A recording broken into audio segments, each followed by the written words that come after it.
You're watching Oshkosh City Cable 10, your government channel.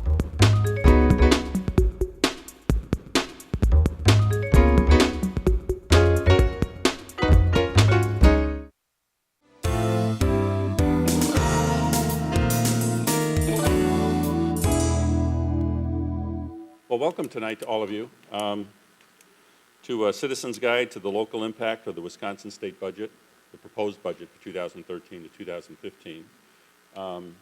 Without further ado, I'm going to introduce Jordan Shettle, who is the Vice President Pro Temp of the Oshkosh Student Association and one of our co-sponsors tonight that we're very pleased about. So for a brief welcome, if you want to come up, Jordan.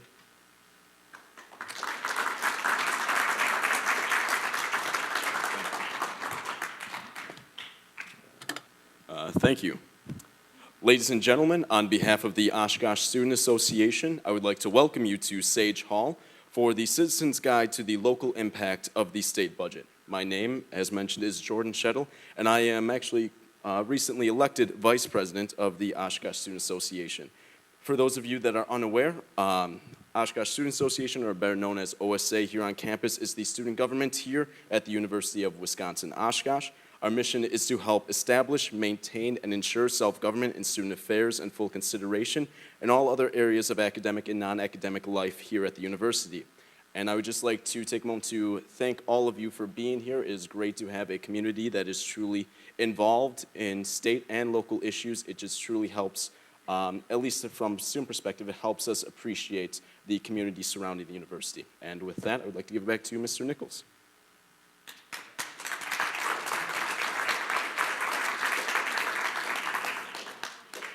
Thank you, Jordan, and be sure to thank the OSA for their sponsorship with us tonight. It was really helpful. Again, welcome to the Citizen's Guide to the Local Impact of the Wisconsin State Budget. An overview of the state budget and its local impacts for the people and the organizations of the greater Oshkosh area. I'm John Nichols. For those of you who don't know me, I'm the retired director of Oshkosh Public Library and the Winnebago Library System. I'm serving as moderator this evening on behalf of Citizens for Strong Oshkosh, who is this evening's sponsor, along with the League of Women Voters, the Winnebago County Labor Council, and the Oshkosh Scene. Citizens for Strong Oshkosh is an open, inclusive, and nonpartisan community-based organization that creates settings for citizens to identify, review, and discuss current needs, emerging priorities, and opportunities for improvement in our local community. I think you'll hear tonight about the impacts of the state budget and all of the impacts they will have, not only on the state as a whole and you directly, but all of us as citizens of all of the institutions you're going to hear from. We have some time constraints for our speakers in order to provide all of you an opportunity for questions and answers at the end. So our keynote speaker, Todd Berry, has been allocated about 25 minutes. And Kathy Propp, who's from the League of Women Voters and has lots of experience waving stop signs at candidates for office, we'll be doing that again tonight. So we urge all of our speakers to kind of pay attention to where she is and kind of pay attention to, when that stop sign shows up, because then I'll be interjecting and I'd really rather not do that. Our panelists tonight have all been allocated about 5 minutes apiece, except for one, Stan Mack from the Oshkosh Area School District, by agreement of everybody, has been provided about 10 minutes tonight, given the implications of some of the things in this state budget on public education in our schools in Oshkosh. What I'd like to do now is introduce all of the speakers at once and then get us going into the project. Todd Berry on my right is the president of the Wisconsin Taxpayers Alliance, and he'll be our keynote speaker tonight. From the city of Oshkosh, our city manager, Mark Rohloff, is here. From Fox Valley Technical College, Melissa Kohn, the campus administrator for the Oshkosh campus, is here. From the Oshkosh Area School District, Superintendent Stan Mack is here. From the University of Wisconsin-Oshkosh, Rick Wells, Chancellor of the campus, is here. And from Winnebago County, our Winnebago County Executive, Mark Harris, is here. And I, just as an aside, I'm pleased to point out that they're all fellow Rotarians with me at Oshkosh Rotary, and it's almost an all-Rotary night. Without further ado, I'd like to begin with Todd Berry, the president of the nonpartisan Wisconsin Taxpayers Alliance. Todd is a former Assistant Secretary of the Wisconsin Department of Revenue and Executive Director of the Governor's Tax Reform Commission. He served as a marketing executive for one of the state's oldest family firms. He is a graduate of UW-Madison, Harvard, and the University of Chicago. He has been president of WISTAC since 1994. Todd's going to provide the big picture on the proposed state budget and discussing the context and character of the proposed 2013-2015 state budget. Todd?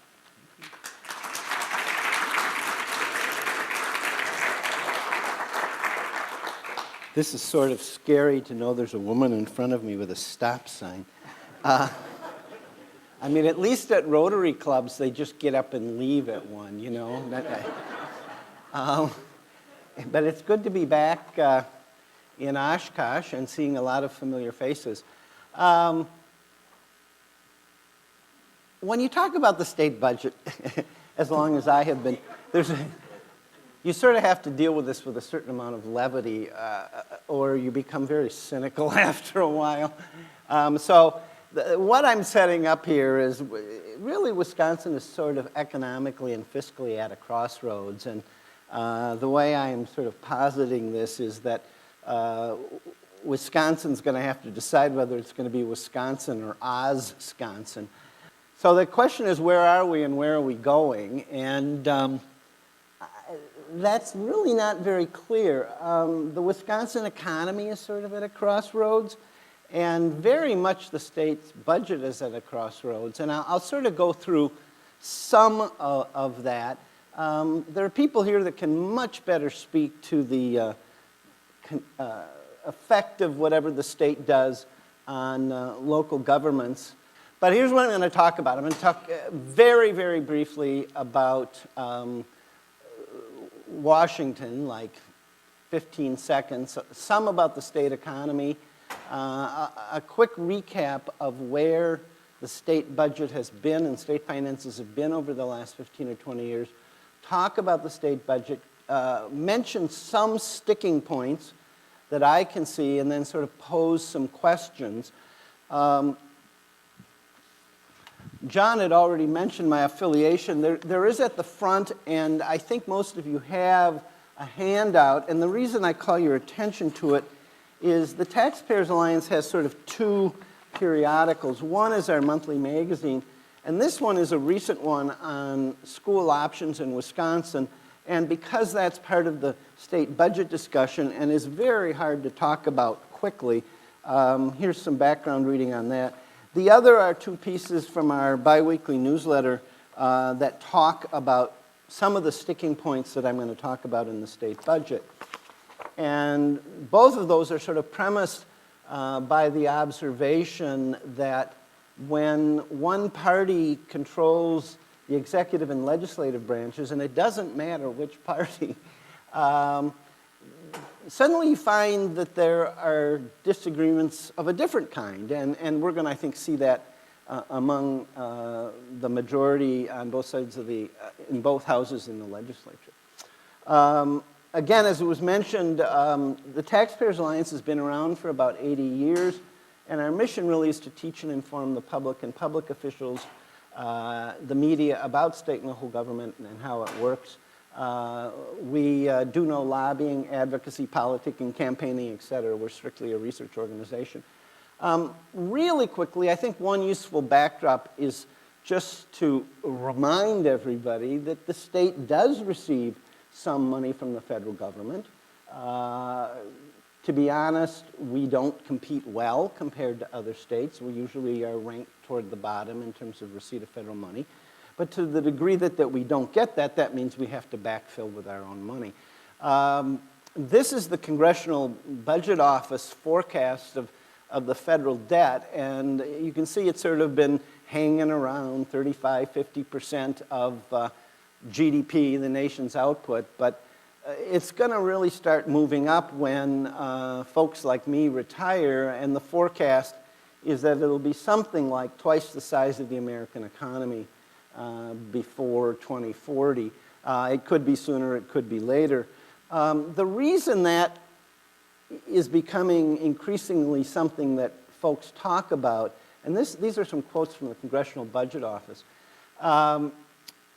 What they're wondering about is what happens when folks no longer want to buy U.S. debt? In other words, we've been borrowing money, but what if people don't want to buy the bonds? And that, of course, has happened in parts of Europe. And if that happens, a couple things start to happen. The feds, of course, obviously can't borrow money, and that creates all sorts of problems. The economy immediately gets very jitterish, probably to make the 08-09 recession look like a cakewalk. Interest rates would immediately jump, and you probably would see a real reignition of inflation. But that's a way off. But it does affect a little bit about how Washington is thinking about money these days. The state economy, of course, is what provides income taxes and sales taxes to the state. Those two sources, along with the corporate income tax, are probably 90% of the state's money. Add in excise taxes, you're probably to 95%. So the economy matters. This is just a summary of where the Wisconsin economy has been over the last 10 years or so. This is the output of the state per person, or GDP per capita. And without going into all the numbers, we ranked about 22nd in the country 10 years ago. Most recent figures we have were ranked 29th. Now, the number in the circle there says that our economy was 35th in terms of growth in per capita GDP. Well, obviously, we're not a fast-growing economy, and if you want to know how to become one, go down to the final box there in the corner, North Dakota, and that's called oil. So that's sort of what's been going on with the Wisconsin economy. Another way to look at it is job employment figures, and I'm going to probably skip a few slides here to try to keep us on track, but one thing that should be said is what has come out of Madison from both sides of the aisle on job statistics is basically useless. They love to throw numbers at each other and make each other look bad, and the point of showing you this simply is that we've been getting into an employment kind of problem for a very long time. Back in the 80s and early 90s, Wisconsin, month after month after month, grew faster than the rest of the country. 87 consecutive months. You get into the 90s and we were still doing pretty well. The red line is Wisconsin. And we were still outpacing the country probably about 35% of the time. In the last 8 to 10 years, though, we've been underperforming about 3/4 of the time. And if you look at those peaks on that graph, these are monthly growth or decline in jobs. Those peaks are getting smaller. In other words, both the Wisconsin economy and the national economy don't have the kind of bounce they did some years ago. So I mention that only because, and I'm going to skip this one. This is just the partisans throwing bombs at each other. But there is one point I want to make here, and that is the folks that aren't involved in partisan rhetoric suggest that one of the main drivers of employment in Wisconsin is new firm creation. And we do not do a very good job of new firm creation. In fact, depending on whose numbers you look at, we're somewhere between 42nd and 49th, which probably has something to do with our relatively slow rates of job creation. Why is that? There's two. One has to do with population, and I can't stress this one enough. We've been writing about this for over a decade, and I do not understand why the political leaders of the state on either side of the aisle ignore this, because school people and now higher ed people have been dealing with this for a while, and that is Wisconsin's not a fast-growing state in terms of population. You can see we're growing, well, not half of the national rate, but close to it, and we're slowing. The reason I mention this is you can't create unlimited numbers of jobs if you don't have the people to put in them. And in terms of tax revenue, you can't expect unlimited growth in tax revenues if you don't have a labor force that isn't growing. And our labor force is projected not to grow over the next few decades. So what that means is you have fewer young people creating households, buying cars, buying houses, buying refrigerators, and all that stuff that comes with household formation. So you don't have as much income and sales tax growth either. Here's the data on firm creation, and there we are, 42nd. If you take out tourism and other industries, we're 49th. The good news is over there on the right side. The one thing we do pretty well is if we create new firms, we tend to hang on to them. And I like to explain it in terms of ethnicity, perhaps. We tend to be fairly crusty, tight with our money, first Yankees and then Germans and Norwegians. And yet, if we go into business for ourselves, we work our tails off. But if you don't have a lot of new firms, you're not going to have a lot of employment growth and economic growth and so forth. So that's the economy. Let's talk a little bit about what I call the Oz decade or Oz decades, the 90s and the last decade. The economy was very strong in the 90s. It cranked out a ton of tax revenue, and we did everything with it. We created Badger Care, senior care. We started Medicaid on a track to triple in size. We did tax rebates. We did tax cuts. And along about 95 or 96, I suggested relatively quietly that we couldn't sustain this if the economy slowed, that we were really getting ahead of ourselves. That drove Governor Thompson nuts, and I've yet to get back on his favored list. I would suggest then that when the recession did come along in 2001, what happened over the next 10 years, metaphorically, is we had a hole in our budget, and the way we filled it is we dug a new hole, and we took the dirt from the new hole and dumped it in the old hole. And then we had another hole, so we dug a new hole and took the dirt from that and put it in the hole that we just created.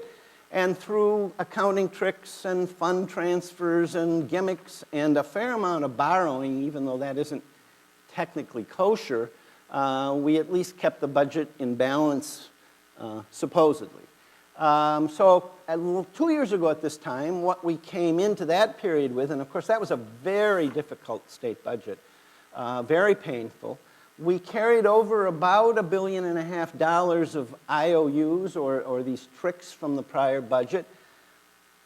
The stimulus money from the federal government was being backed off, and so we had to put about $1.8 billion, or we thought, into Medicaid. And so the budget 2 years ago, in a nutshell, was cut everything and put money into Medicaid to replace the federal money. That was essentially, in a nutshell, the budget 2 years ago. There we go. Now, to look at the budget now, this is sort of the backdrop. You can see there over on the left side that the state tax revenues were growing at a really good clip in the 90s. They didn't do too bad around the recessions in the middle part of the last decade, but the revenue growth is more modest. Part of that is there are some carryover tax cuts, but to be honest, it's just the Wisconsin economy is not growing very fast, and this is the kind of growth in revenue they're expecting. So there's not a lot of new money coming in. This is the spending side of the budget. This is, and the last 2 points on the right being what the governor proposed. The line is general fund spending, where all the state income tax, sales tax, excise tax dollars go. You can see that dip in the middle, that's the recession. And then on the bottom, you can see the relative growth in that budget every year. So taking out all those middle years, we've been growing the state budget at something between 3% and 4% per year. And that's what happened prior to the recession in 07, 08, and that's indeed what the governor's budget proposes, about 3% per year. You can see there on that line that the state budget general fund is about $15 billion a year now, or close to $30 billion over two. Again, general fund. Now, where's the money going? The total amount of spending increase in that bar there is a little over $700 million. And if you look at various appropriations that are rising, there's about $900 million of expenditure growth. But the key here is to understand how narrow that growth really is. These are the various appropriations that have any kind of increase in them in one year or the other or both in the proposed budget. You can see that there's a lot of things there with very small numbers next to them in millions of dollars of increase, including shared revenue, which of course is of interest to counties and municipalities. The big two are, of course, health services, which is Medicaid, and public instruction, which is various kinds of aid to K-12 education. And I know others will talk about that.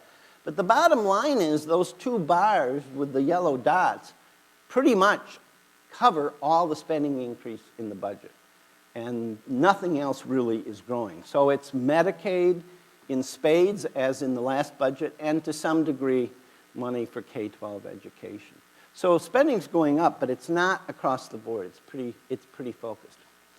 One problem that Wisconsin has had for a number of years is we skate right on the edge of having budgets that aren't balanced. And these bars show you the amount of money the state has had in its coffers at the end of the year, 50 million or so. That may seem like a lot to local officials. When you're spending 15 billion, 50 million is really nothing. And in fact, that in the middle there's a number 0.6 circled. That's the state surplus relative to the size of what it was spending back in the middle part of the recession. And that percentage was lower than any state in the country, except Arkansas. So through this whole period, we were really cutting it very close. Now, in the last 2 years, this past year and now this year, we've started to build those surpluses a little bit. The forecast is we'll get around 500 million by the middle of the summer. There's nothing like a surplus to excite everybody in Madison. They won't agree on what to do with it, but one thing they usually do agree on is they won't save it, which is why you see all those bars on the left all being very small. One of the, I think, sticking points in this budget and a reason for some concern is that what is happening to those balances as you go out into 2014-15, and they're coming down again, and so by mid-2015, the surplus would be about the same size as it was percentage-wise as it was during the recession, when Arkansas and Wisconsin brought up the rear. By the way, Iowa and Minnesota had about 8 times more surplus than Wisconsin. I'm going to skip this. This is another way to look at the state budget more as an accountant would, and what it shows, of course, is we've been running deficits for a very long time, and I'll come back to that. Another sticking point on this budget is debt. One reason that the state got through the last 10 years is it found ways to borrow money to create a little bit of breathing room. The long and the short of it is, our debt will have doubled, tripled over the period shown. The governor is requesting about $2 billion in new borrowing, about half of that for transportation, and the rest of it for building programs. I know that there are some folks in the legislature that are a little bit nervous about this, given what happened earlier in the decade. So that's a possible sticking point. Another is what was called the structural deficit, and they aren't deficits in the true sense. What they are is the various tricks and IOUs and games you pay in one budget that come back to haunt you in the next, because you have to find money to replace that one-time money. And you can see that going way back into the 90s, Wisconsin was inheriting $500 million or more in sort of IOUs going into every single budget. And that's why, in effect, the state was always running a year behind. Because the first year of any new budget, it would have to take all the new revenue to fix, in a sense, the last budget. And then they'd be 1 year behind. The forecast now is that we will not carry a structural imbalance into this budget they're talking about. The flip side of that is that, as it's now written, we would return to some kind of structural imbalance by mid-15. And this is sort of a glass half empty, glass half full. Compared to prior years, 300 million isn't 600 or a billion. On the other hand, it's 300 million, which means you, again, inherit problems when you start budgeting in 2017. So structural imbalance is another issue with this budget. These are the deficits I mentioned earlier. The state's financial statements are prepared after a budget is budget year is completed, and these come off the financial statements. They're prepared as a CPA would, according to what the bean counters call generally accepted accounting principles, or GAAP. And of course, what those financial statements show is that our GAAP deficits kept getting more and more negative over the decade. And here again, we have a sort of a good news, bad news. The good news is we took about $700–800 million off that in the last year, and the estimates are that we'll take another couple $100 million off it by this summer, which is why that bar will get shorter again. But then what seems to be likely in the proposed budget is we'll turn around and go the other way again, and those GAAP deficits will start to get larger. Another, potential sticking point concern. The governor is proposing an income tax cut, about $340 million or $170 million a year. And everybody has different opinions on this. The way it's being accomplished is there's a series of marginal tax rates, and they're proposing taking down the marginal rates in the lower income brackets. Some people are saying the income tax cut is too small. Some are saying it's too large, that we really should be saving the money. Some people in the legislature are saying we'd rather do something with property tax relief than income tax cuts. And there had been some talk from the governor at one time about cutting the top rate that had been created, but that is not happening. My concern, having been involved in tax reform in my younger days, the one thing you can say about state aid formula or tax law changes is it creates winners and losers, and you need money. You need cash to buy off the losers. It's the political grease. And we have that opportunity here, and in some respects, I think it's a missed opportunity not to do more than what the budget is talking about.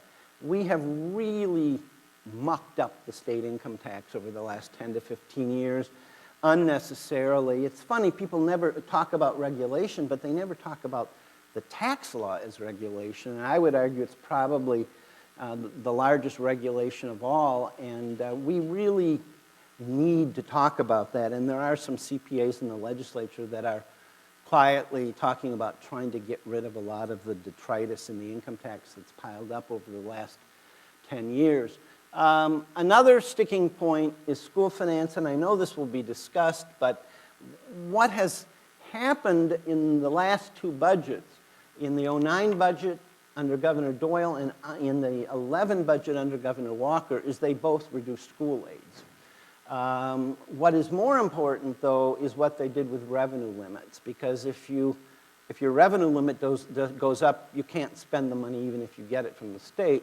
And Governor Doyle started to slow the growth in that revenue limit, and Governor Walker took it down, and I think the superintendent will point that out in his slides. What do we know about school finance? It's still the largest part of the state budget. Depending on the year, 35 to 45% of the entire budget.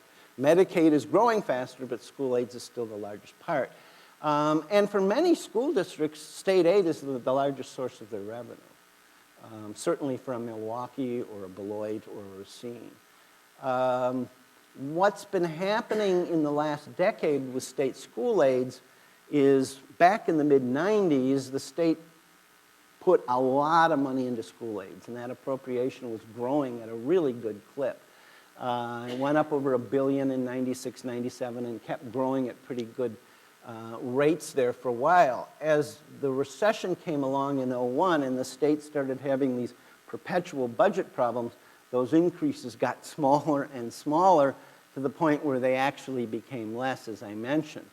The reason this is going to be a sticking point, and really here I'm talking about revenue limits, and there's all sorts of other issues in the budget relating to K-12 education, but those gray, dark gray figures are state Senate districts represented by Republicans, and there are 49 of the 425 school districts in the state that actually have less revenue now than they did 10 years ago.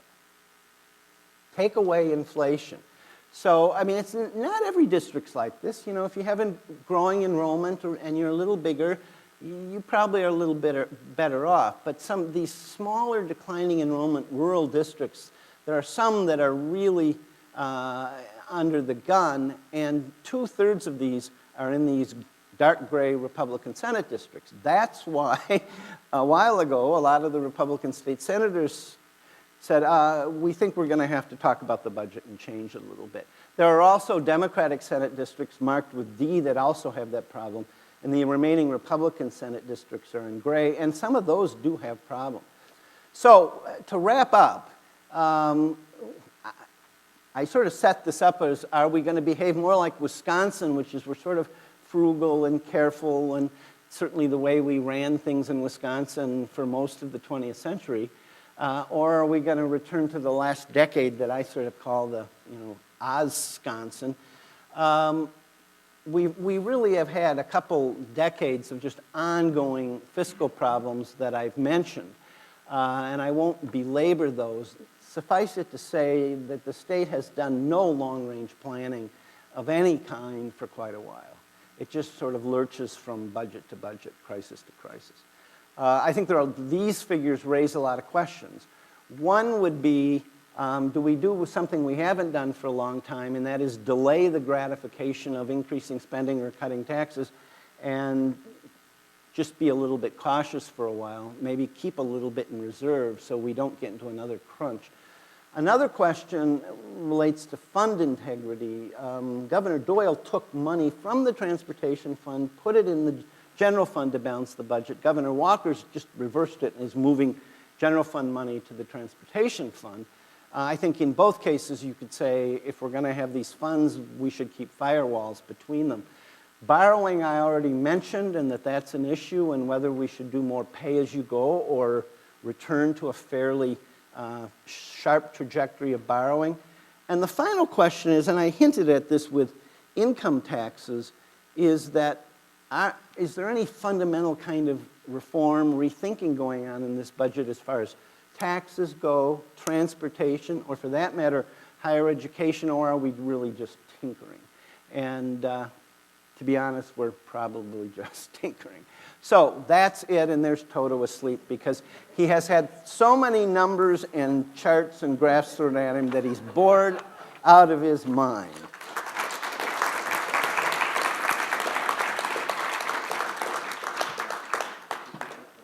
Thank you, Todd. Now to take, we have a great panel to take this whole budget down into our streets and schools. Let's start with Mark Rohloff, our Oshkosh City Manager.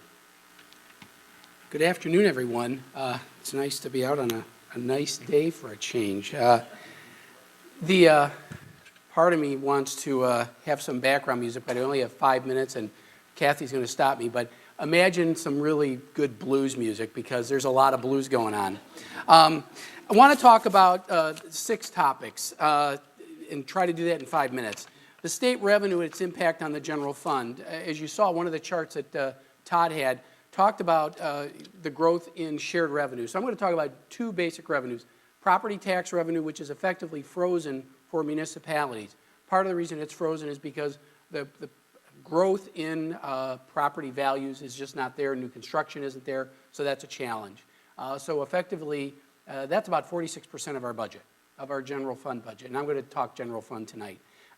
Shared revenue is, the good news is that there's really been no reduction to the program in this round, but at the same time, there's effectively been almost no increase in the shared revenue program in 20 years, and there have been cuts. That's a real challenge. When you take the shared revenue program, which includes expenditure restraint and property taxes, that's 62% of the city's budget, which is effectively frozen. So I did the quick math for you to tell you that with 62% of our revenues effectively frozen, and a 2%, if you just take 2% as a general increase in costs all around, we've built in a deficit for next year, 2014, of $600,000. We've done some projections on what that means over a period of time, and over 5 years, making some assumptions, we could be looking at a deficit of anywhere from 1.7 to 2.5 million, or even as much as 8 on a worst-case scenario. That's the type of deficits we're talking about, because when so much of your budget is frozen and other costs go up, you're going to have that challenge. None of what I just talked about includes gas tax for local roads or anything like that. That's just our general fund. What we've done to respond, because you want to know how's this impacting me? Todd's talked very much the macro level. What's it at the micro level? We've done things to improve efficiencies. We've automated our refuse system. We've automated our recycling process, and we've added CNG, compressed natural gas vehicles. We've saved with refuse, automating our refuse, at a minimum $100,000 in the past year. And when we did the switch to recycling a couple years ago, that saved us $450,000 a year. So those are the types of things we're doing to try to respond to that. It's automation. It's trying to do things better. We've done some lean processes in our building inspections division. We contracted out plan review services. That saved time for builders, and it also saved us some money. But again, those are one-time tricks or one-time improvements, and then you have to find another trick when the revenue gets frozen again. 2013 alone, we eliminated 2 positions, just flat-out layoffs, in addition to 3 positions that were reduced through our change in refuse. So we did save some money through some position reductions, but if you watched any of the council meetings, council had to really face some serious service delivery issues when you did that. We've reviewed wages for all our non-represented employees. The governor gave us tools, and we took a look at where the wages were, and we've reduced the wage scales for a lot of our employees. We haven't reduced the specific wages, but we reduced wage scales for new hires. We've done that, and as people retire, we'll see some savings from that. We've improved streets through our capital improvement program. That's helped us because it lowers our cost for maintenance, but that's been a positive outcome of that. And we've actually gotten a little bit of bump in our revenue for gas tax because we've invested more in roads, and so we get a bigger share of the gas tax pie, which has some benefit for us. And we're trying to put more resources in economic development for obvious reasons. When you have 900 jobs you're losing at Oshkosh Corporation over the next couple months, you need to do some investment in economic development. Collective bargaining exemptions. There were a lot of things done with collective bargaining, but there were also a lot of things that were not done. Public safety personnel were exempted. Transit personnel were exempted. That's about half our workforce. So half of our savings came off of half our employees. So that's been a real challenge. We still have to pay according to whatever the going rate is for collective bargaining agreements. I would say that our unions they're still remaining were very cooperative. We were able to get concessions for health insurance and for WRS, but we still had to give raises of 2.5% to fire, 1.5% to transit. We're still in arbitration with our police union because they felt that was too much to give. So those are the challenges we have. The problem that's created, and it's a significant problem, and I think the Chancellor is going to talk about it a little bit with the university, and we're all having this.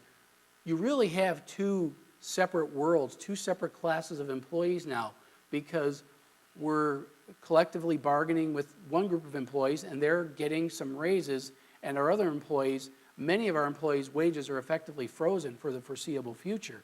So you're really creating 2 classes. And within classes, within public safety, some personnel are exempt, some personnel are not. We've had our unions that have gotten 2.5% raises. When we promote somebody, and give them a minimum of 5 to 8%. And that's a challenge, and so we're going to see more compression with wages as time goes on. And with that, I got the stop sign, so I'll let you say we're doing more with infrastructure. We're going to continue to do that. And I mentioned the 5-year trend with that. And transit's getting out of the gas tax fund that was mentioned by Todd. You're going to see that challenge come on as time goes on. So a lot to talk about with very little time. So thank you, and Kathy, you gave me the hook.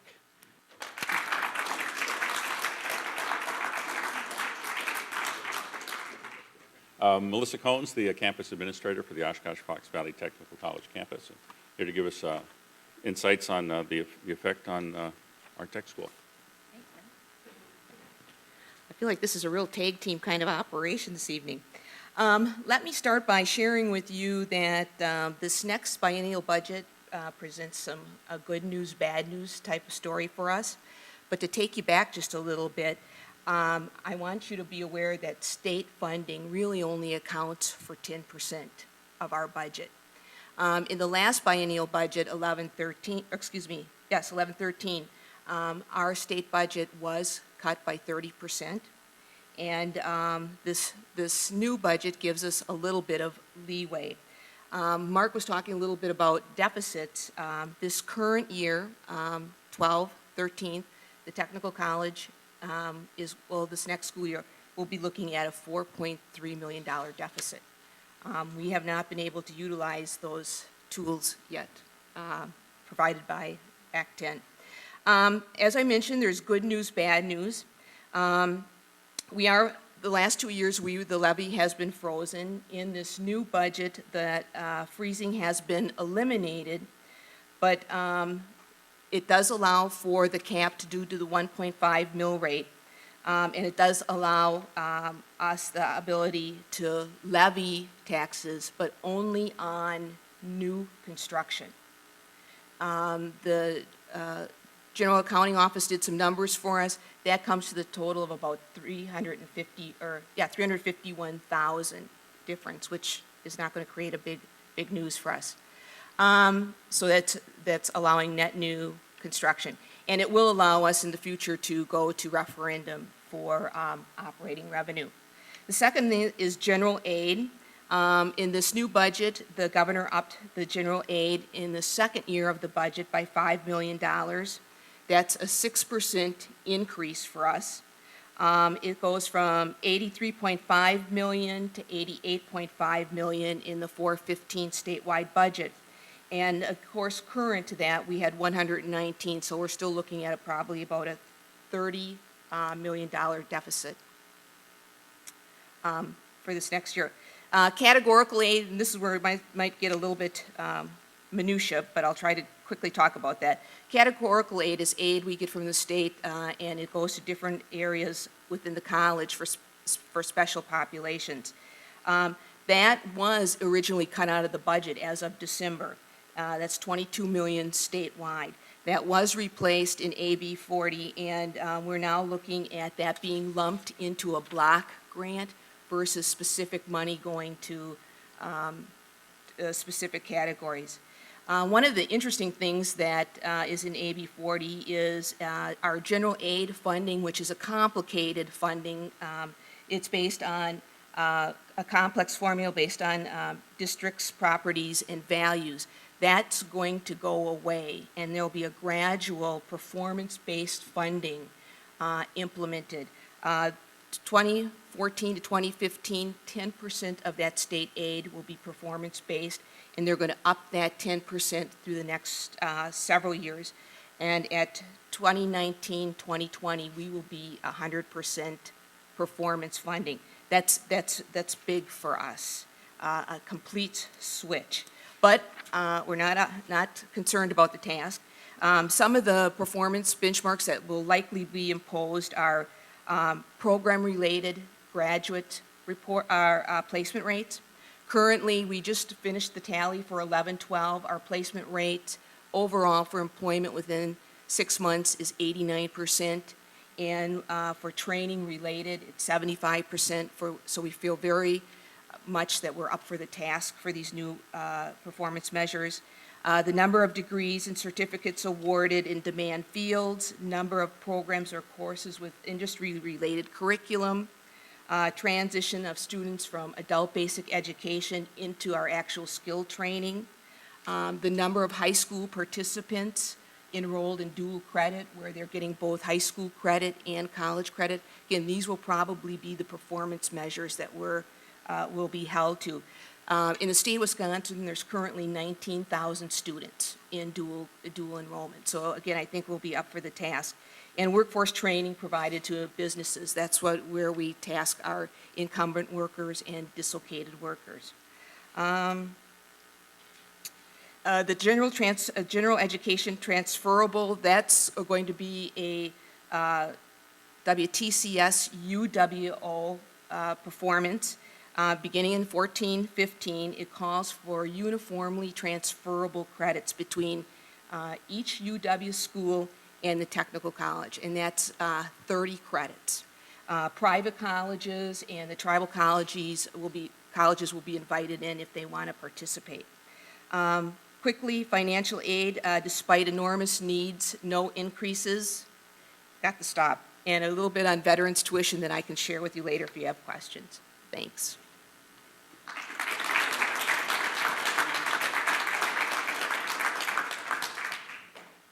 Stan, you want to come up and Thank you very much, and I appreciate my colleagues' indulgence. They've learned enough about me in the last 10 months that the old adage that one of my former principals said to me one day, said, Stan, you never speak in sentences, you only speak in paragraphs.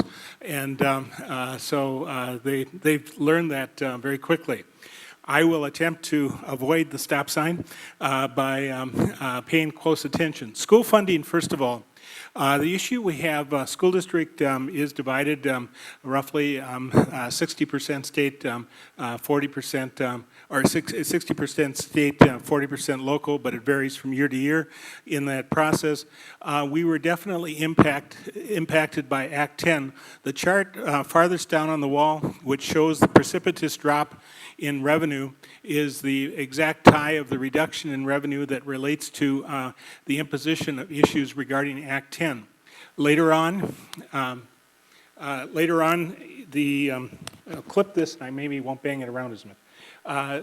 The present governor's proposal shows a $127 increase in revenue to districts, but that is really property tax relief. The real impact on public schools for the coming 2 years would be zero. This past year, we had a blip, a $50 increase over the post-Act 10 era, and that disappears back down to a zero increase for the coming 2 years. What our ultimate question relates in state aid is the fact that Wisconsin public schools educate 872,000 students, of which at the present time, there are 10,500 students educated in charters and some 30,000 students that receive aid through voucher programs. The proposal would drastically increase the available funds for those areas, including $73 million more for vouchers and $123 million for independent charter schools, which are effectively transferring the cost of right now that is in private education in most cases to the public dollar. Just to give you an example of what is occurring right now with the current Milwaukee voucher program, there's over $700,000 worth of revenue that would otherwise flow to the Oshkosh School District is flowing to supplement and pay for the Milwaukee voucher program. We have over $700,000 less revenue because of that issue. Let me share with you a little bit about the Oshkosh story on cost per unit. As my city colleague indicated, taking advantage of Act 10, we're in a unique position that we can take pretty much advantage with all of our employees of Act 10 in adjusting compensation. However, the impact is not even, because what we have created through Act 10 is we've created a free market for high-quality employees. We have been able to, and if you look at the chart, and I believe it projects in color, Oshkosh schools are the lower, the pyramid, the triangle. Our comparison, as you can see, a drop in expenditure per pupil for 2011-12 or 2010-11.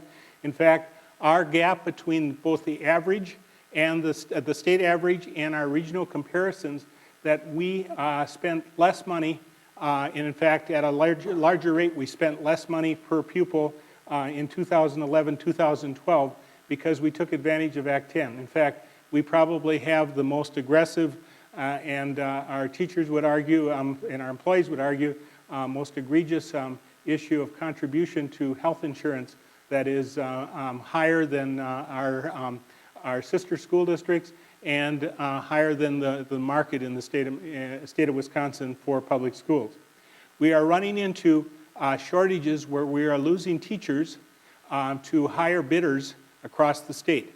We have prepared, and for a long time, Oshkosh became the place of destination to have individuals would start working in small school districts, move into maybe a little larger district, and the ultimate was to come to a regional center such as Oshkosh with the university here and with lots of amenities that may not exist in small communities. Now, the opposite is occurring. Because our compensation has not kept up with the market, we have folks who can be easily lifted and bid away from us, and there's hardly a week that goes by where I'm not hearing about teacher X or teacher Y having the opportunity to move and have $8,000, $10,000, $15,000 increase to go to another school district, simply because our compensation has not kept up with the market. The comparisons here on the Oshkosh Story, the cost per unit, we are lower than the state average. We're lower than our comparables, and our comparables are other regional large school districts across the state: Eau Claire, Fond du Lac, Janesville, La Crosse, Manitowoc. We include Neenah because of being close by, Sheboygan, Stephen Point, and Wausau. We're not in the tier with necessarily with Appleton or Green Bay, or we're not in the tier with certainly Madison or Milwaukee, but we are in that tier because we're the 10th largest Wisconsin school district.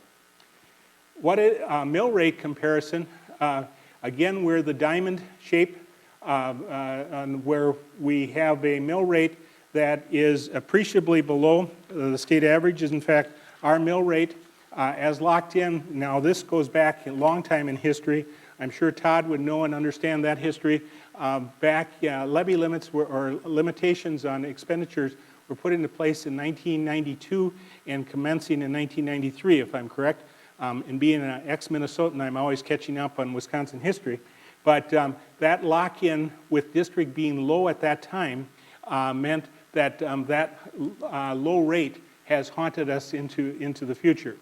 Oshkosh's dollar amount is, we spend $8.84 is our mill rate, or we collect $8.84 mill rate, and the state average is $10.21.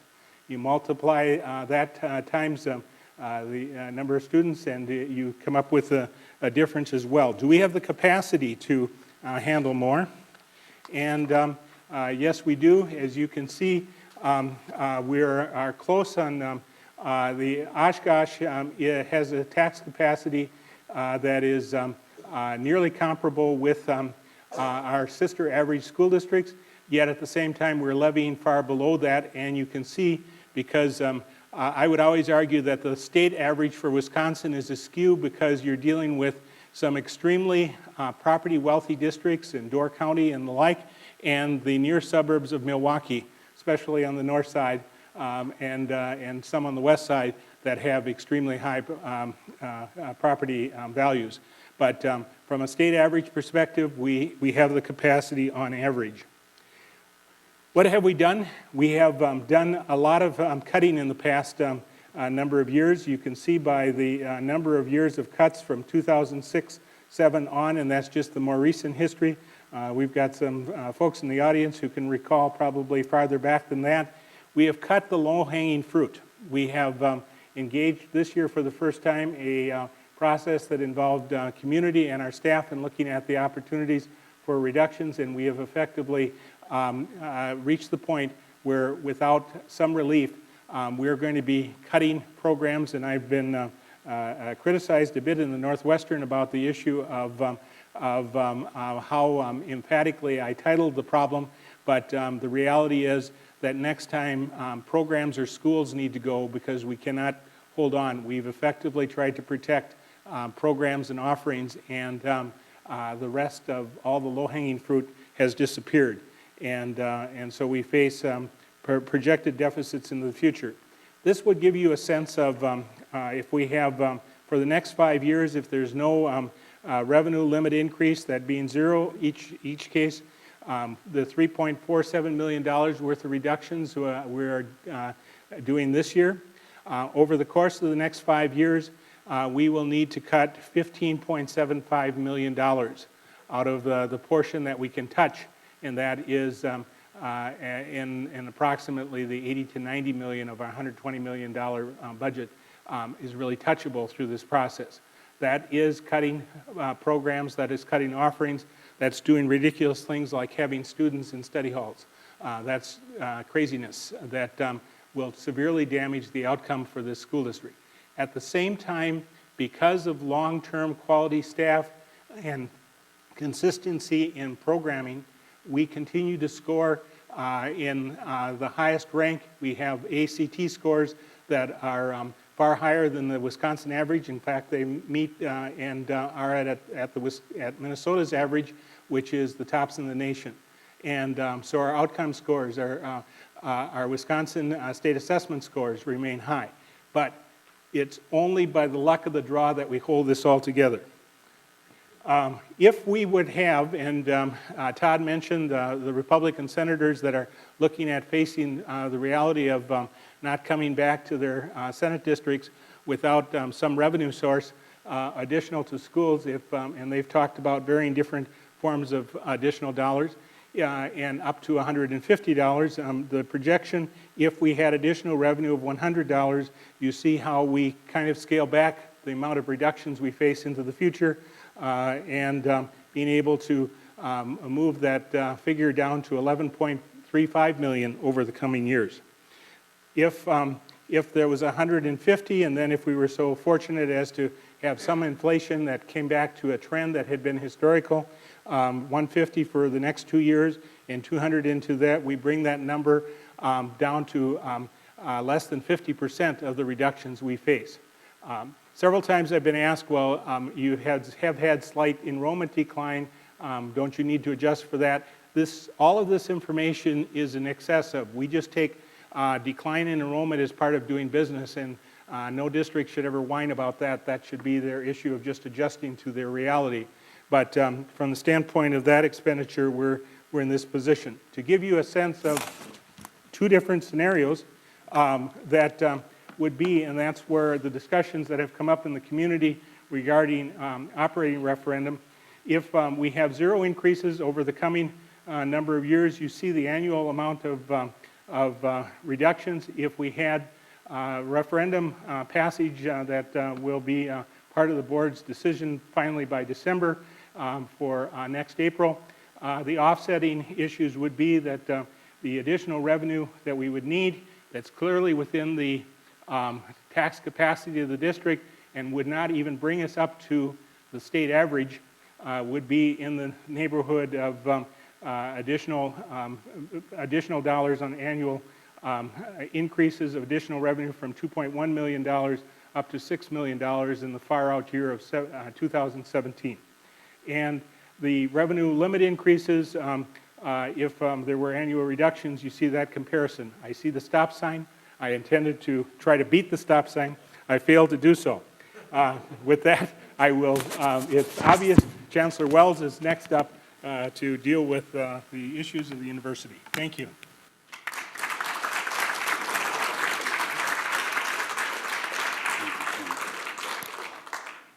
Okay, Kathy, here's a challenge. Can I beat your stop sign? All right. So basically, you see the slide up here. These are the types of things that we're focusing on to try to always enhance and improve the quality of your university. So essentially, our strategic and operational planning process is in many ways very focused on what can we do in using whatever state budget we end up with to enhance student success and improve educational quality. What can we do to make sure that the tuition access and affordability, a way of explaining that is how can we, while we're doing that, increase the price value for what our students pay for their education in terms of their subsidized price. What can we increasingly do? We've been playing a huge role in this for many years, but especially in the last decade, to help with workforce, business, and economic development. We have many things we have been doing, many things we will continue to do no matter what happens One of the big things for our region, Melissa and her colleagues, all the technical colleges, UWs, are working on bringing to our region for the first time across the whole 1.2 million people, 3 engineering technology programs at the baccalaureate level, mechanical, electrical, environmental. We've been planning the manufacturing sector of our area because there's a real skills gap there, and that's the thing that we're working hard on, and we hope to be able to launch that with support from the state budget. And then the last thing in terms of what we're working on to do, probably our most compelling priority. A lot of times people don't like to hear this, but part of my job is to speak the truth as I see it. History will determine who was speaking the truth, so to speak, and who wasn't. But we have real issues with compensation competitiveness. We have for a state as a long time been 15 to 20% behind comparable institutions of our kind, whether it's a Madison or an Oshkosh, 15 to 20% behind in salary. For quite a while until recently, we were in the 90th percentile with regards to benefits. We were in the 30-something percentile with regard to salary. Now we're in the 50th or 60th percentile with regard to benefits, which helped get the structural deficit for the state down, and we remain in the 30 percentiles in salary. That's a huge problem. All of us are dependent on recruiting, retaining, helping support and develop the talent that we have in all of our public sector institutions. This is a huge issue. This is a hundreds of millions of dollars issue just to get to the average. And we can't do it all in one swoop. We're going to do as best we can to start, taking baby steps towards that. So the budget, as first proposed, and is kind of a unique position for us to be in the 13 years I've been here. I think this is my 7th biennial budget. For the first time I can remember, maybe 4 or 5 biennial budgets back, the UW institutions were not the highest priority, amongst the highest priority to be cut. They were given modest priority going into this particular budget section by our governor, which we were very pleased about. Back in February when this all got introduced, we didn't have to plan for budget cutting and reduction. We were exempted from what was supposed to be a $68 million one-time lapse going into this next biennial budget of 13-15. There was $181 million of lots of support being brought together, mostly to handle costs to continue. A nice, small, but very important $20 million to help move forward economic workforce development initiatives and things of that. And of course, in a matter of a week or 10 days, it all got turned on its head. So we have to deal with that reality, and I think what I want to do is finish my remarks talking a little bit about that, because the sanity that we need around understanding fund balances and reserves has got to return before we can really hopefully make the case sometime in the future to bring back UW institutions as a modest priority. There's a packets here that explain in great detail our strategic planning process, how we use our fund balances, things of that sort. Tomorrow, we will have, during the middle of the day, an open budget forum that will be broadcast, live stream, and put on our archives. You can go to UW Oshkosh to the website and click on a story that will tell you in great detail exactly what we do with fund balances and reserves as an institution and what we've been doing with it for at least 12 years. Long story short, the fund balances / reserves at UW Oshkosh, or the big $1 billion number you've been hearing about, is $37 million. $34 million of that $37 million is restricted or committed to very clear priorities and initiatives to help move our institution forward as we were dealing with huge multi-million-dollar budget deficits or shortfalls. I don't know if it's always right to call them deficits because it's what you're projecting out as a budget shortfall with certain assumptions not being filled in terms of our state having huge challenges economically. And we had to figure out how to do that. The majority, but by no means all of those budget shortfalls that we had to deal with in the past were dealt with by increasing the tuition. So the tuition went up about 130%. You can look in our reports. There was a corresponding decrease in the cut of GPR funding. Those two things are aligned with each other. So that's the reality what happens. So people, should not be surprised that you see in all parts of our budget more tuition dollars, including our fund balances. Not rocket science, okay? So let's quit being surprised about, why we find more tuition dollars in our budget. That's happened all across the country. and we have to deal with that. We have to figure out how to do that type of thing. The other kinds of things in terms of understanding these issues are very important for us to get a good handle on. We need to figure out how to get through this period. And I'll finish with this because I see that sign starting to come up. I never thought, I've been doing this for, I don't know, almost 40 years. I never thought, you're never totally surprised, even no matter how long you work in a public entity, of the things that you can end up having to deal with. Actually, it keeps you a little young. But I never in my imagination ever thought that my colleagues and I would be criticized for being fiscally prudent, conservative, and responsible. I just never ever thought that. Now, I want to end with the fact that I have to, and my colleagues have to take some ownership for this mess. Right? We didn't put a neon light on our fund balances. Now there's going to be big neon light on our fund balances, and that's fine, right?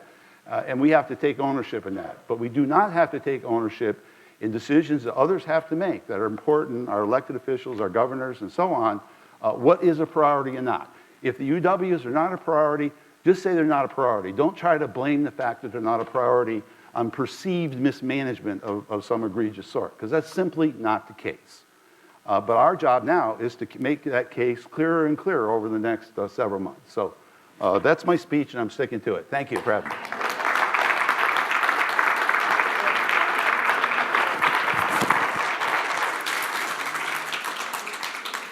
How to advance the slide. I'm just going to hit a couple highlights of things that affect the county in the state's next biennial budget. And the first one is child support enforcement.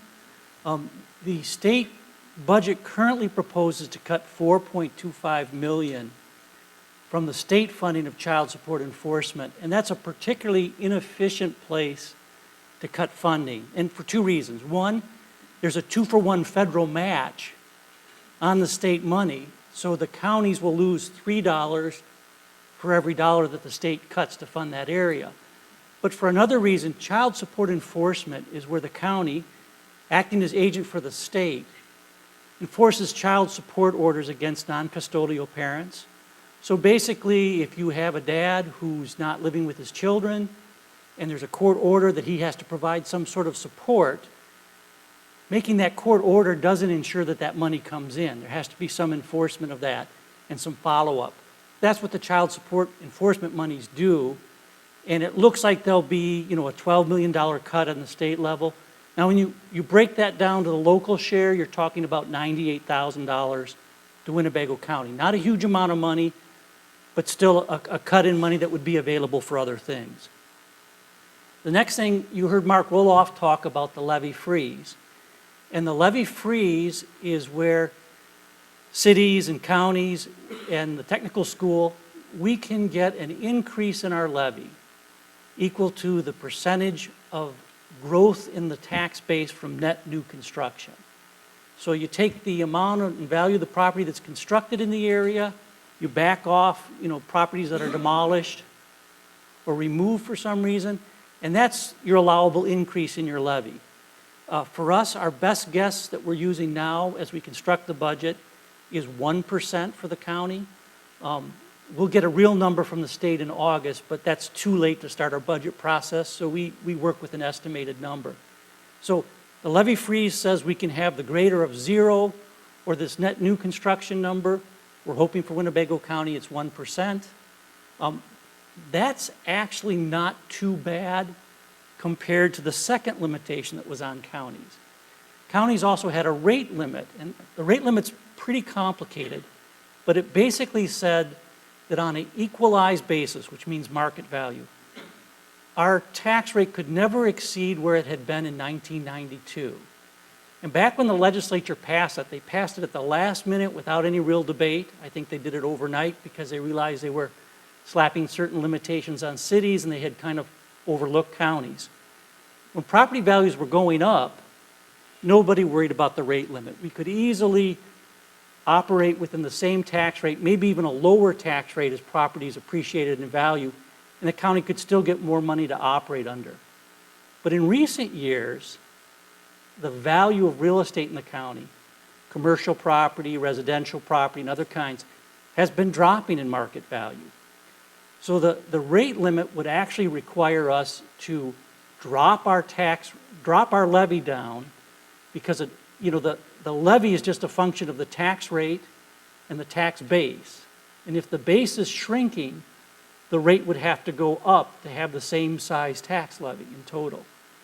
Well, because we weren't allowed to increase that rate beyond the 92 level, and we were approaching it after several years of declining property values, that one was like a real stick in the eye. This budget actually removes that rate limit, so that we'll just have that greater of 0% or net new construction, which, though a small number, is at least going to be a positive number. And from the perspective of government, that's a good thing. And from the perspective of a taxpayer, if the tax levy only grows by the amount of net new construction, in theory, you're not going to see a lot of tax increase on existing properties because you've got that net new construction to bear that increase.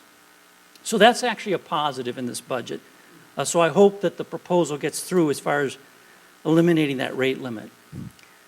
The next one is court financing. The state has said that they want to cut the court financing by $10.3 million.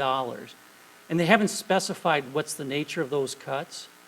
But the only discretionary part of the court financing is the grant they give to counties to operate the court. And just to give you a little history, counties were directed to operate court systems, and we provide the building and all the support staff and the courtrooms. But the state pays the DAs and the judges and the public defender. And originally the state was going to compensate us for providing those services. So they gave us an annual grant intended to offset the cost of those services. Now the state also takes the revenue from the court system. If you pay a fee or fine, that money goes back to the state's coffers. So out of Winnebago County, the state takes about $3 million in revenues annually. The court grant is about $600,000, and every biennial budget they cut it. If they should cut $10.3 million from the grants to counties, that would probably result in another $90,000 to $100,000 in loss to the county. Not an enormous amount of money, but still a little pressure. The final item I want to hit is a general concern for GPR revenue. In some of the earlier presentations, you've heard a reference to GPR. Well, that's general purpose revenue. That's sales tax and income tax revenues that go to the state. Now, all of us that have been on this panel, our portion of the government operate on dual revenue streams. The county gets intergovernmental revenues from the state and the federal government, and then we get property tax dollars. The city gets monies from the state and property tax dollars, as does the school district and the technical school. Although the technical school no longer gets very much money from the state. The university, of course, their revenue streams are tuition and support from the state. Well, all those supports come from GPR dollars. And my concern is there's a number of changes in the last biennium and this one that may erode those GPR dollars.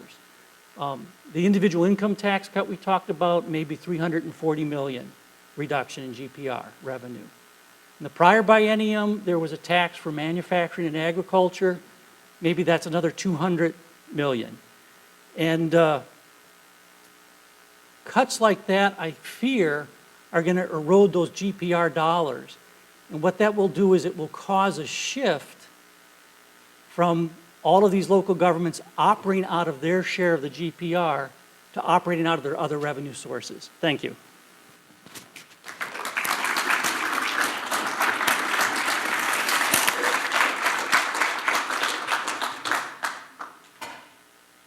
And let's move on to your questions. There may be areas, if you saw some of the items in the slides they were not able to handle because of our strict 5-minute limit. You can ask them about any of those. Try to direct your questions, if you can, to the specific members of the panel or Todd, if Todd wants to come up and sit up here again. And Tom Grogan out here is going to have a mic for you to use for your questions, so we can also pick them up for the OCAT taping. To Mr. Berry, in terms of the massive increase in state spending in Medicaid, is that being caused by states' refusal to accept any federal dollars in that category? the issue of whether to take federal money is an issue. But in the last couple budgets, well, there's a couple things that have been going on. Starting in '98 and then going on for the next about 10 years, the state kept expanding Medicaid eligibility. So that by the end of that time, there were about 3 times as many Medicaid eligible people as there were at the beginning of that decade. On top of that, of course, came the recession, which put people out of work and therefore qualified them for Medicaid, although that wasn't really the driving force. The other thing that's going on, of course, is that the folks that are most expensive on Medicaid are the ones that have always qualified, the low income, particularly senior disabled kind of folk, and those costs continue to rise. So you got those pressures. The reason there was such a big increase in Medicaid spending in the last budget is what Wisconsin was doing in the 09, 10, 11 period is it was using federal stimulus money in place of its state tax dollars. And when that federal stimulus money started being backed away, as was going to happen, the state had to backfill with its own general purpose revenue. So that was why the increase was so big in 09, 11. Now, by comparison, it's much smaller in this budget, but it still is over half the increase in spending. The other issue you're alluding to, and I don't know how much I want to go into this, but under the federal health care reform, there is some opportunity to take some federal money and to expand Medicaid. This is sort of on the one hand, on the other hand kind of discussion. The governor is very nervous, apparently, that the federal government will not be able to make good on its promise, that it won't have the money, and that if we allow more people into Medicaid, principally childless adults, that we would then not be able to support them if the federal money started disappearing. There are middle grounds to talking about this. The state could decide to take the federal money for a couple years and then decide to back away, which I think is attractive to some lawmakers. Of course, once you say to people you can participate in Medicaid, it's harder to tell them you can't. It's a fairly complicated issue. The long and the short of it is the governor was hoping that we're covering more people as far as their income, higher income people than the federal law requires. The governor was hoping some of those people could go into these federal health care exchanges. One of the concerns is the federal health care exchanges don't seem to be on schedule. And there's a lot of concern in the states that that the exchanges just won't be up and running. And so then what do you do? It's a many tentacled, complicated issue, but hopefully I answered a little bit of it. I would like to thank all the panelists for elaborating on this sticky issue. And my question goes to Stan Mack, the school superintendent.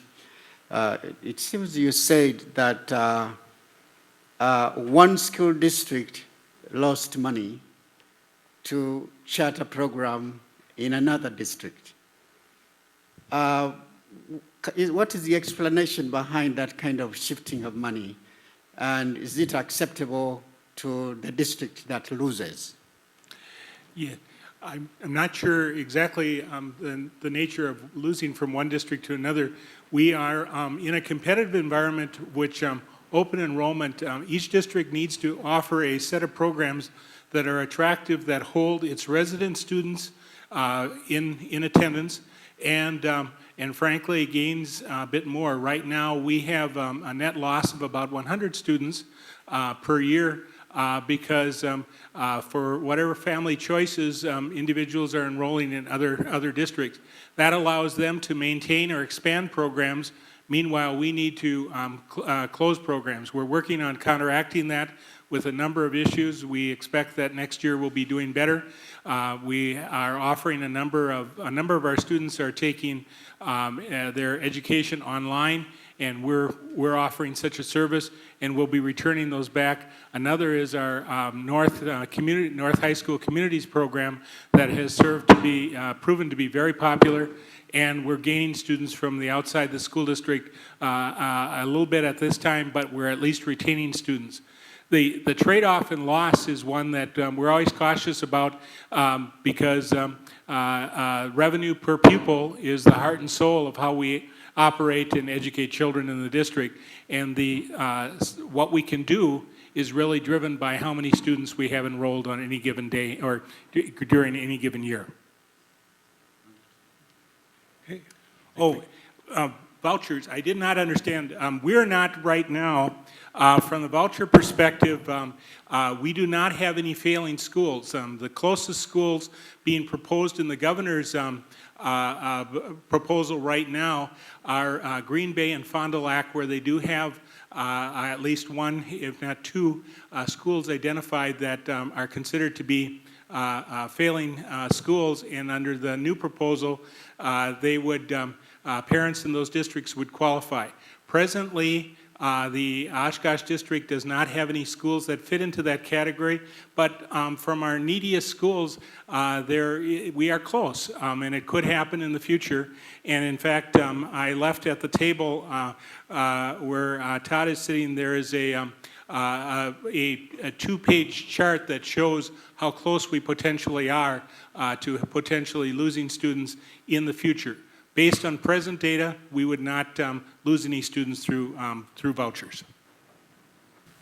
I think the thing that bugged me the most about your presentation was the fact that you said that money was leaving Oshkosh to go to the Milwaukee schools. Right. How does that happen? I mean, what? The state, in order to fund the Milwaukee program, withholds that amount of state aid in order to, and it's proportional to school districts. Every school district in the state has some portion of their state aid reduced in order to fund the existing Milwaukee voucher program. And so we're not alone. It's every district proportional to their size. And our number is big because we're big. But that was built into the formula in order to finance that without generating additional revenue to the state as a whole for public education. One little caution, just so you're aware, because this issue is very complicated, and that is if this choice program went away in Milwaukee, you would suddenly have 20,000+ students re-entering the Milwaukee Public Schools. One of the things that would do is make Milwaukee look a lot poorer in terms of the state aid formula, which on the margin would move money to Milwaukee anyway. So, you know, which of these ends up balancing which is unclear, but the shift of money to Milwaukee would in part occur just because of children coming back into MPS and in fact increasing MPS's state aid. Today has been a rational discussion of data and policy planning, but I'm simply struck by the fact that the political environment overwhelms anything that we're talking about today. And this is a question for Chancellor Wells. The universities seem to be nicely on track and has taken a tremendous political and public relations hit. What's the strategy at this particular point to try to deal with this? Well, the strategy is to do the best we can to explain those things that are important so people's final decisions, people that have the responsibility, are informed. And I think as an academic, I don't really, so to speak, care what people's opinion is, as long as it's informed, even if it's opposite to mine, I think it needs to be informed. So we need to keep working on, in the next few days anyway, because I think this part of the issue is going to be pretty much put to bed within the next week to 10 days, if not sooner. So part of the other thing we have to do is make clear, you know, the kind of rhetoric that really hasn't been very civil and so on, and you know, to get the information out. So for example, fund balances and reserves are something you try to do as best you can for reasons. I mean, Mr. Berry, if he didn't make it clear why it's important to try to have fund balances and reserves because of increasing uncertain environment, I don't know who can make that argument better. That those fund balances did get larger and fairly quickly. In some part that's because of enrollment growth. In other parts it's because the enrollment didn't grow as much as the uncertainty grew. So as fiscal people responsible for that, we have to make sure that's clear. Our fund balances as a percentage of budget, unfortunately, we haven't had this conversation. That's partly our fault, okay? So we'll own that part, because we should have had this conversation a lot sooner, maybe 10 years ago. But ours are in line and lower than comparable kinds of institutions of our type. Schools have fund balances. Oshkosh School has a fund balance. It's a percentage of their total budget. The city of Oshkosh has one. Any responsible organization does its best to have a fund balance. Some of our schools don't have fund balances. They're really in trouble. Some of the universities in UW, you know, are in trouble as well in terms of, you know, trying to get through these times. So making sure people understand that there's nothing inappropriate about fund balances. If anything, you should be keeping us more accountable to keeping them as healthy as we can as we try to move through, you know, these times. The other thing is, in our case, we didn't gin up what we had these restricted in purpose for. Within 3 days, we put very detailed explanation on our web of what it's been used for. For example, we agreed to the students with differential tuition, and the differential tuition fund balance was just to enhance advisors and career counselors for our students. That was approved about 8 years ago. We agreed that that differential tuition would only go there. There's $1.5 million in that fund balance for that particular purpose. It's been there for that particular purpose and used there for that particular purpose for over 10 years. We have the Student Tightened Employment Program where we added another $550,000 to provide students with good, high-quality experiences working alongside with faculty and staff, and they can make up to $3,000 a year, which helps them with their costs. That program was put in 4 years ago. There's a particular fund balance that comes out of. And I could go on and on and on. And that's the frustrating thing, is to get people to understand our obligation is to make sure we're using them thoughtfully and strategically and in ways that can replenish them. And we've been doing that as well. So anyway, I think, Steve, the important thing right now is to everyone to calm down, take a deep breath, try to explain this. You know, the $181 million, if that goes in any appreciable way, let's say it all goes away, for Oshkosh, that's about a $9 million hit, and we're back into the budget shortfall planning business. I want to get to Mark with a follow-up, but I just wanted to ask Todd. I thought I saw in some of your papers a recommendation that the state should have a fund balance of at least 2%, and ideally a fund balance of 5% of their total budget. And I'm not sure what the context is for the fund balances you're talking about, but I suspect they're right in that ballpark. I think that's the point, is the context in which these reserves are. And I was asked in the aftermath of everything that was happening at the state level last week, the Northwestern called and said, what's your fund balance? And that simple question is a very loaded question. The answer I gave was with respect to the city's general fund. And we have a general fund policy, and we were very upfront about it. A member of our long-range finance committee is here in the audience, and he was part of that group that we presented this to the committee and then to the council. And our policy is that 16% of our general fund revenues, we need to have that much money in reserves. That's a pretty common practice for municipalities. But again, when I talk about that, I'm only talking about the city's general fund. That excludes a lot of different funds of the city.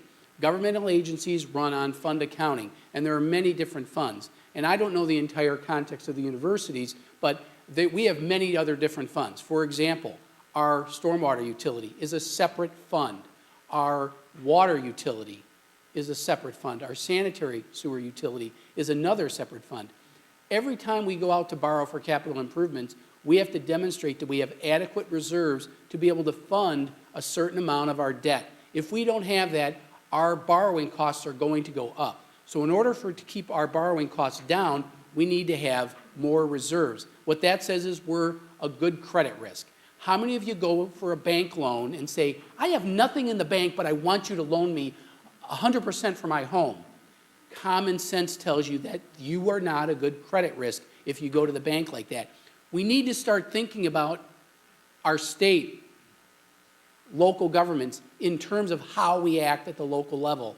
And it is a political issue that I think the university is going to have to deal with. So we're going to have to proudly say we do have adequate reserves. At the same time, I have to cry a little bit, because even though we have some reserves that meet this qualification, we're still borrowing. We are at 70% of our maximum borrowing capacity that we're allowed by state law. If we go above 70%, Moody's and the other rating agencies start to take a look at us. Why? Because we're not as good a credit risk anymore. And if we start to crawl up on that level, they're going to say, Oshkosh, not so good of a credit risk. Maybe we ought to downgrade their bonds, therefore up our borrowing costs. We borrow for far too many things right now. We borrow for vehicles that exceed a 10-year life. And in the past, what we did was we took some vehicles and said, well, we can probably keep that for 10 years. How many of you hold on to your own vehicles for more than 10 years? Good for you. Why? Because you can't afford it. You want to make sure that I try to not borrow as much as I hang on to the car, but people do that.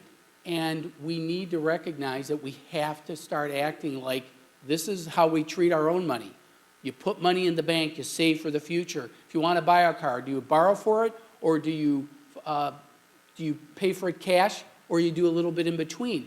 Generally, most people do a little bit in between. They put a little down payment on it, and they borrow the rest. Some people don't like to do that. I wish I was more like those people.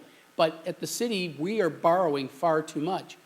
What would be better for us? An even higher reserve, a reserve that says we have a sinking fund for capital improvement, so that when a truck comes due on 10 years, we can go out and buy a new truck without having to borrow for it. And I think that we all have that issue that we're facing, and I think it's much ado about nothing, but we're not, the university system's not alone, and we're not alone in that as well. John? Oh, Mark? Yeah. You have a fund balance too? I do. Actually, the county has some pretty substantial fund balances. But I just want to point out that the same legislators that expressed outrage at the university having fund balances, today there was an article in the Milwaukee Journal-Sentinel that reported about legislation that they're promoting that would require public institutions to have even larger fund balances to pre-fund post-retirement benefits.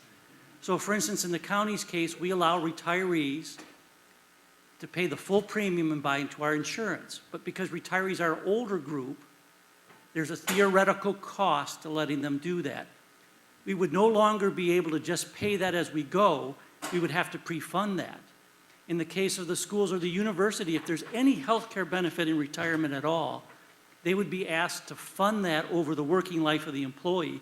If they think the fund balances are large now, if the legislation they're pushing passes, they're going to have to be much, much larger. And it's ironic that someone would be outraged one day that a fund balance exists and pushing legislation that would require larger fund balances the next day. I think this is a political, not a financial issue. Thank you. We're going to wrap up the public portion of this right now, and I want to thank OCAP for being here, for doing the taping. I want to thank all of you for being here. I should say that this is a proposed budget still at this point in time, and even though I understand it's on a fast track for approval, it's never too late to contact your legislators, and it's never too late especially to contact Joint Finance Committee members. You know, this is a representative democracy, and basically, how do they know how to represent you if they don't hear from you? So let them know what you think. I want to thank the Oshkosh Student Association for being one of our co-sponsors tonight, the League of Women Voters of Winnebago County, the Oshkosh Scene, and the Winnebago County Labor Council. But look for more information about Citizens for Strong Oshkosh on our website and like us on Facebook. Thanks to all of you for taking time to learn more about your community.